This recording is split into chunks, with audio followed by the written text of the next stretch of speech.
আমরা সমগ্র বাংলাদেশে আসন ভিত্তিক সকল যোগ্য প্রার্থীদের, একাধিক যোগ্য প্রার্থীদের সাথে আমরা কথা বলেছি।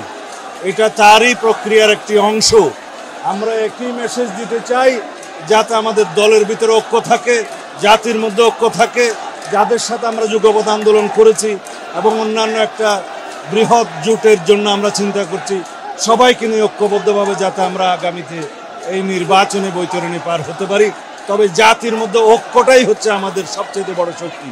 সেই ঐক্য বজায় রাখার জন্য কেউ যাতে বিভেদের পথে না যায়, যা অর্জন করতে পেরেছি জাতীয় জীবনে যুবকদের জন্য কর্মসংস্থানে যুব বিষয়ক মন্ত্রণালয় সৃজনের মধ্য দিয়ে এবং এই যুবকদের নিয়ে, তারুণ্যের ভাবনা নিয়ে আমরা যে বর্তমানে বাংলাদেশ বিনির্মাণের স্বপ্ন দেখি, সেটাকে আমরা একত্রিতভাবে ধারণ করেছি এবং সারা বাংলাদেশে আমরা তরুণদের, যুবকদের রাজনৈতিক ভাবনাকে আহরণ করার জন্য আমরা সমগ্র বাংলাদেশে আমরা সফর করেছি।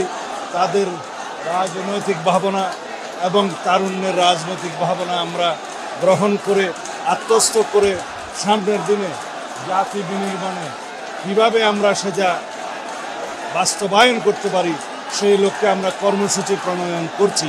আশা করি ইনশাআল্লাহ এই দেশ একটি তারুণ্য নির্ভর বাংলাদেশ হবে, যুবকদের কর্মসংস্থান নির্ভর বাংলাদেশ হবে, যুবকদের এবং তারুণ্যের চিন্তা চেতনা নির্ভর, প্রযুক্তি নির্ভর, মেধা নির্ভর বাংলাদেশ বিনির্মাণ হবে। যেই স্বপ্ন আমাদের শহীদরা দেখেছিলেন, যেই স্বপ্ন জুলাই গণঅভ্যুত্থানের শহীদরা দেখেছিলেন, যেই স্বপ্ন মুক্তিযুদ্ধের শহীদরা দেখেছিলেন।